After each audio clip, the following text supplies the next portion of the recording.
Bismillahirrahmanirrahim. Assalamualaikum warahmatullahi wabarakatuh. Alhamdulillah, nahmaduhu wa nasta'inu wa nastaghfiruh wa na'udzu billahi min sururi anfusina wa min sayyiati a'malina. May yahdihillahu fala mudhillalah wa may yudlil fala hadiyalah. Asyhadu an la ilaha illallah wahdahu la syarikalah wa asyhadu anna Muhammadan abduhu wa rasuluh. Amma ba'du fa ya ayyuhan nas usikum wa nafsi bi taqwallah faqad fazal muttaqun. Qala Allah ta'ala fil Qur'anil azim, a'udzu billahi minasy syaithanir rajim. Syahrul Ramadan alladzi unzila fihil Qur'an hudan linnas wa bayyinatin minal huda wal furqan. Al-ayah. Wa qala Nabi sallallahu alaihi wasallam, ittaqillaha haitsu ma kunta wa atbis sayyi'atal hasanata tamhuha wa khaliqin nas bi khuluqin hasanin.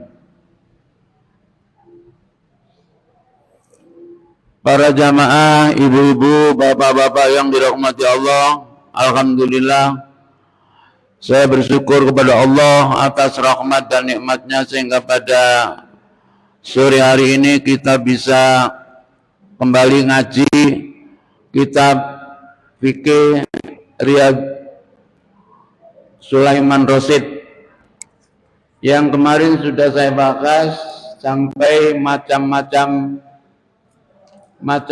puasa. Sekarang akan kita lanjutkan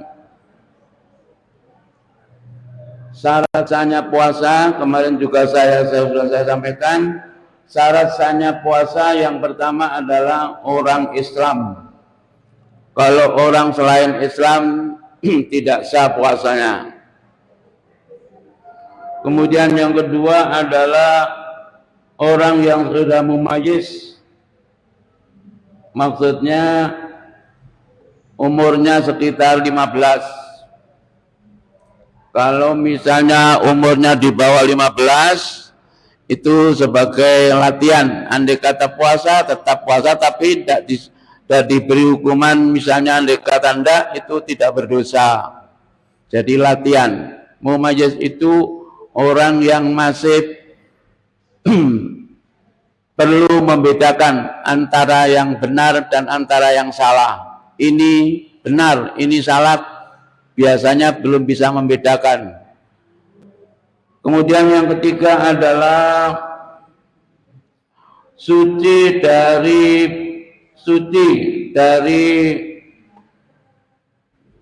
haid bagi anak perempuan. Jadi anak perempuan yang dalam keadaan dalam bulan tidak sah untuk mengerjakan sholat.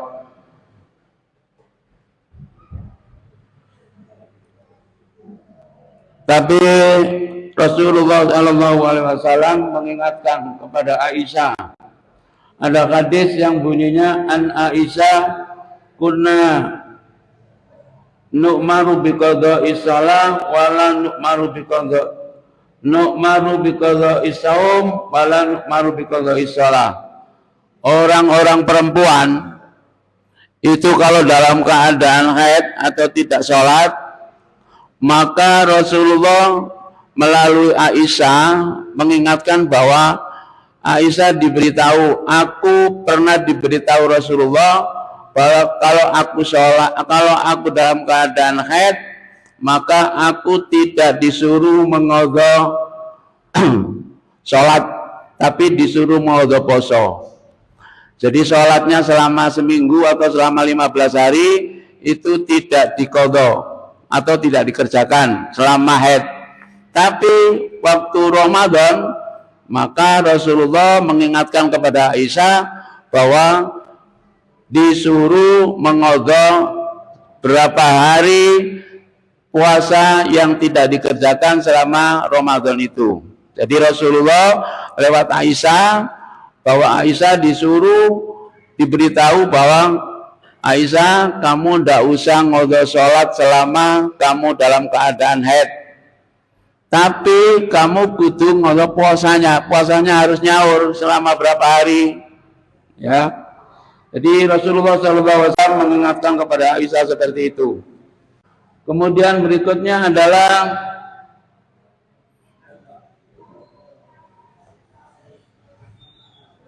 Rasulullah Shallallahu Alaihi Wasallam juga salah Anas Nabi Shallallahu Alaihi Wasallam naha an saumi khamsati ayam bisanati yaumil fitri yaumil nakri wa salasati ayami tasrek. Kemudian ada hadis mengingatkan kepada kita semuanya bahwa hadis ini dari Anas, Nabi Shallallahu Alaihi Wasallam adalah melarang berpuasa 5 hari. Nabi melarang puasa selama 5 hari. Hari yang pertama adalah hari raya Idul Fitri, dilarang berpuasa, haram hukumnya. Kemudian yang kedua hari raya Idul Adha, hukumnya kalau puasa pada waktu hari raya Idul Adha, hukumnya haram. Kemudian yang ketiga adalah hari raya Tasrek, yaitu tanggal 11, 12, 13 dilarang berpuasa. Pak, kalau misalnya hari itu hari Kamis atau hari Senin, meskipun waktu itu harinya hari Kamis dan waktunya puasa sunnah, tapi karena itu Idul Fitri atau Idul Adha, maka Rasulullah melarang puasa. Jadi sekali lagi Bapak Ibu yang dirahmati Allah, Rasulullah melarang 5 hari yang dilarang untuk berpuasa. Yang pertama adalah hari raya Idul Fitri. Yang kedua hari raya Idul Adha. Yang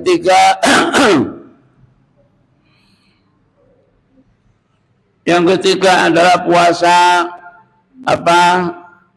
Yaumul Fitr, artinya tanggal hari Tasrek, yaitu tanggal 11, 12, 13 Zulhijjah, dilarang oleh Rasulullah SAW. Jadi sekali lagi Bapak yang dirahmati Allah, mari apa yang disampaikan Allah lewat hadisnya, maka mari kita ikuti. Kemudian berikutnya adalah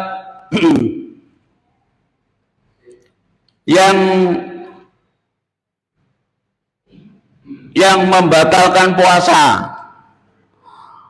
Apa saja yang membatalkan puasa? Yang membatalkan puasa adalah satu, makan. Namanya manusia. Manusia itu selalu kadang-kadang lupa. Misalnya umpamanya anak yang sudah balik kemudian disuruh ke pasar, yang biasanya di pasar itu minum dawet atau apa itu ya. Kemudian lalu setelah di pasar dia minum, tapi ketahuan temannya, itu namanya lupa. Bagaimana itu? Tidak boleh diteruskan, dihentikan, tapi Rasulullah memberitahu kepada kita semuanya. Bagaimana hadisnya? Man nasiya wa huwa shaimun fa akala au zariba wal yutimma saumahu fa innama at'amahu Allahu wa saqahu. Bukhari Muslim. Dari Anas, dia mengatakan bahwa kalau dalam hamba Allah itu waktu puasa kemudian lalu dia lupa, maka puasanya dituruh meneruskan. Jadi jangan mengatakan kepada temannya, Mas atau Pak atau Bu, kenapa sampean kok mengingatkan kok Daud belum saya menghabiskan? Ya tidak boleh seperti itu, ya. Kecuali kalau misalnya umpamanya sudah habis, kemudian lalu ketemu teman, dari mana kamu? Itu loh, baru minum dawet. Loh, kan puasa. Astagfirullah. Gimana ya? Tidak apa-apa. Rasulullah mengingatkan lewat hadis yang diriwayatkan As bahwa itu dimaafkan oleh Allah Subhanahu wa taala, karena yang memberi makan dan minum itu adalah Allah Subhanahu wa taala. Kemudian para jamaah yang dirahmati Allah, yang kedua adalah muntah yang disengaja. Jadi kalau misalnya waktunya puasa, kemudian tangannya dilogokkan ke mulut, lalu muntah, itu disengaja, itu membatalkan puasa. Tapi kalau muntahnya karena misalnya umpamanya kepala sakit atau perut sakit, nah itu muntah, tidak apa-apa diteruskan. Tapi kalau muntahnya dilogok tadi dengan sengaja, maka Rasulullah mengingatkan itu membatalkan puasa. Hadisnya yang tidak membatalkan puasa, an Abi Hurairah qala Rasulullah sallallahu alaihi wasallam, man dara'ul qai'u falaisa alaihi qada'un wa min taqa'a fal yaqdi. Dari Abu Hurairah Rasulullah sallallahu alaihi wasallam Allah bersabda, barang siapa yang muntah dengan sengaja maka puasanya batal, puasanya harus diqadha. Tapi siapa yang misalnya muntahnya karena sakit atau karena pusing, maka tidak apa-apa. Maksudnya puasanya disuruh meneruskan. Kemudian mengenai perempuan, Allah, kalau dalam puasa, orang perempuan, orang laki-laki dan orang perempuan dilarang berhubungan suami istri. Tapi kalau malam hari itu diperbolehkan. Mana Al-Qur'annya? Sebagaimana Allah berfirman dalam surat Al-Baqarah 187, ukhilla lakum lailatas syami ila wafati ila nisaikum. Hubungan suami istri pada waktu malam hari diperbolehkan. Tapi jangan lupa kalau siang hari para jamaah dan para hamba Allah yang berhubungan suami di siang hari, maka hukumnya berat sekali.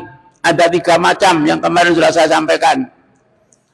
Contohnya ada seorang hamba Allah datang kepada Rasulullah, ya Rasulullah, celaka aku.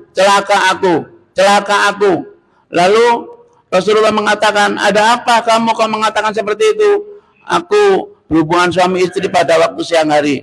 Kamu tahu hukumnya, bagaimana itu? 1, harus memerdekakan 60 budak. Saya tidak sanggup ya Rasulullah. Kalau kamu tidak sanggup, yang kedua, kamu harus puasa selama 2 bulan, tidak boleh mokel. Jawabnya, aku tidak sanggup ya Rasulullah. Yang ketiga, kamu harus memberi makan kepada orang miskin, 60 orang miskin. Tidak sanggup ya Rasulullah. 3 itu hukumannya bagi hamba Allah yang melanggar. Akhirnya terus bagaimana? Akhirnya Rasulullah mengambil karung, kemudian diisi kurma, kemudian disuruh bawa hamba Allah yang melanggar itu. Wes, bawan ini, tolong kurma ini bawa ke rumah dan berikan tetanggamu yang miskin. Jawabnya hamba Allah itu, ya Rasul, di kampung kami tidak ada yang miskin kecuali saya. Astagfirullahaladzim. Bejo kamu. Ya wis, ini buat kamu dan keluargamu. Sallallahu alaihi wasallam memberitahukan kepada Allah yang mempunyai kesalahan. Para jamaah yang dirahmati Allah, yang berikutnya adalah